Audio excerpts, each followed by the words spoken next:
The only thing I'm running to is an early grave. I hate winter. I'm still here, you shit eaters.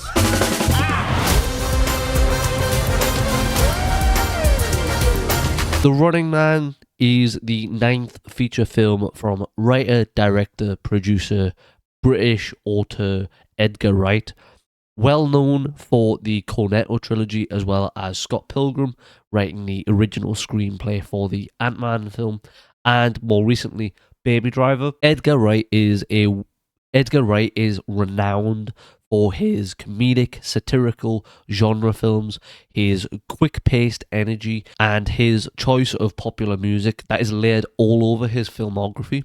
He is a director that I have a lot of respect for. There aren't many British directors right now who work in a high-profile Hollywood sphere that I also think are exceptional. He is one of them. He is one of the top ones.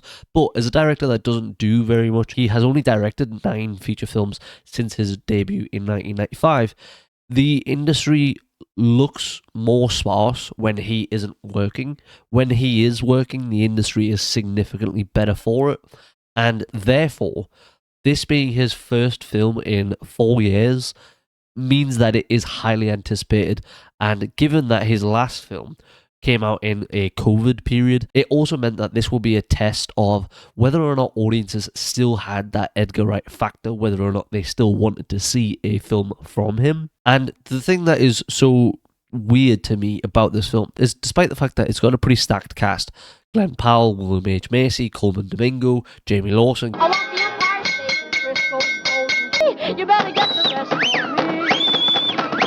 Here's an amazing Katie O'Brien, Josh Brolin, Michael Cera, Lee Pace.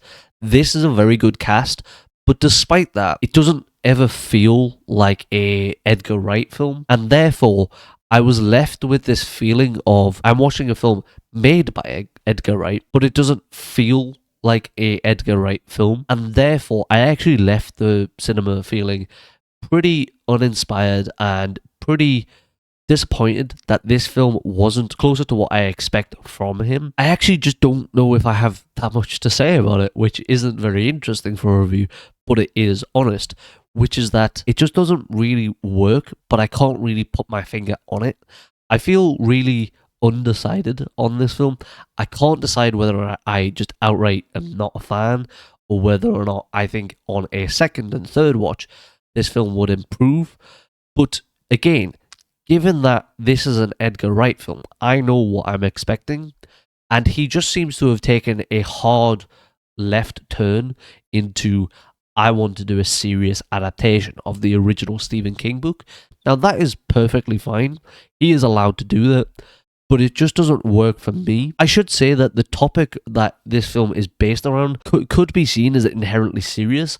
This is about a man running for his life on a game show, and the goal is to last as long as possible. If he does, then he wins a cash prize, a huge cash prize that is life-changing. At the base level, it is correct that this probably is somewhat of a serious topic, but when you actually watch the film, there are so many times where it just feels like you're about to pierce the bubble of this film and step into real Edgar Wright territory, and then it pulls back. I can't understand if this is a decision on the part of Edgar Wright himself. I can't work out if it was a studio decision.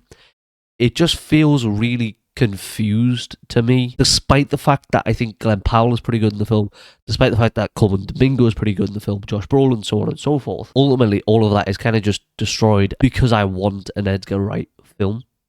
I don't ultimately really care about what it is I'm watching instead. If we go through the acting, I think Glen Powell really is an interesting actor to me. He takes a lot of roles that seem to challenge him. He seems to spread the field quite a lot. Hitman, Anyone But You, Twisters, The Running Man. They are all intended to be blockbusters of some sort, or even, at least with Hitman, to be a Netflix premiere title. However, they're all different. Anyone But You is a rom-com. Twisters is a serious disaster film. The Running Man is an action film. Hitman is a comedy action film. They're all a bit different, but he seems interested in spreading the field, and he seems interested in really finding out what genre is it that works for me, or inversely, can I do it all? He's a very talented actor, but I don't think my starting choice anywhere near my shortlist for a Edgar Wright film, Glen Powell would have been at the top of it. I don't think he has that satirical humor that is notorious within Edgar Wright films.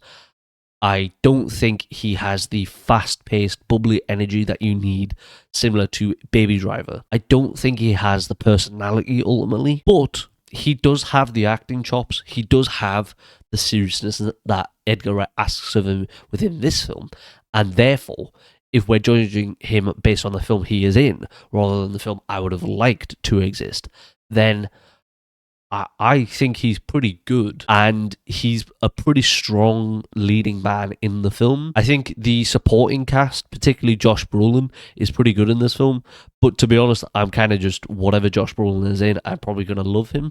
He's got these weird veneers that really make him look like that dickhead prototype producer that you can't point to, but they exist behind the scenes. Colman Domingo as a game show host feels like the most natural Colman Domingo casting I've ever seen in my life. It really fits with his character. It really fits with his personality and his over-the-top verbose sense of fashion and style. I ain't that motherfucking thug down, nigga. That shit beautiful than a motherfucker. Katie O'Brien continues to be great in pretty much everything she is in. Jamie Lawson has about 2 scenes, and she's pretty effective as Glen Powell's wife in this film. Michael Cera is great. He only has 1 scene and absolutely steals it, and that is probably the most fun sequence in the entire film, and I was disappointed that is only 5 minutes long in what is almost a 2-hour 15-minute film. And that is another problem with this film. Edgar Wright is able to capture tone and energy so well because his films feel tight. They're distinctly almost always between an hour and a half to 2 hours.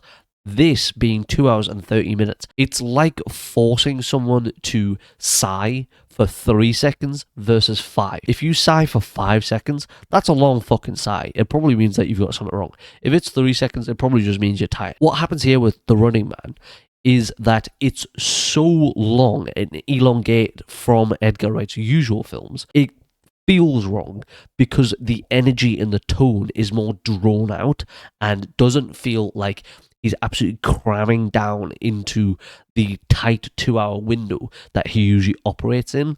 And whilst a lot of people might say, oh, well, that's just a sphere, we can have great films over 2 hours, whatever else.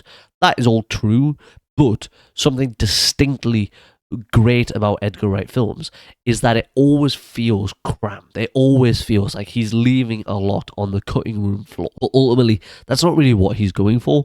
I don't think anything particularly is bad about this film. It's just that this isn't an Edgar Wright film, and that's what I want. It doesn't have the comedic style. It's very serious, but it does work within its serious tone. It's well directed in terms of the camera work. It looks very good. The acting is very good, and some of the dialogue feels pretty forced, kind of basic blockbuster dialogue. I've got to go and do this for the sake of our kid. I'm gonna make it back. I love you. That's just kind of like basic blockbuster jargon that doesn't really enhance the film in any way. But I feel very undecided on this film still.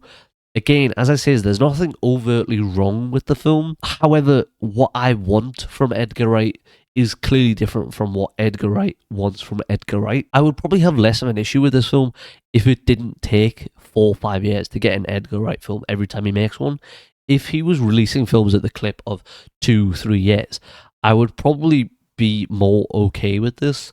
But when he's stuck in this long, drawn-out process that he has, every film that comes out that I don't like feels like a wasted opportunity. Now, if he released this and it was within the Edgar Wright tone, it had the Edgar Wright energy and pace, and the satirical comedy, and it still didn't work, I'd be like, all right, fair enough. But to take this much of a risk and for it to not come off, and for me to know that the next Edgar Wright film is probably not going to be here until 2029, 2030, and that he is going to be pushing 60 at that point, it just feels like such a wasted opportunity, in my opinion, especially considering how ripe this film is for that satirical nature.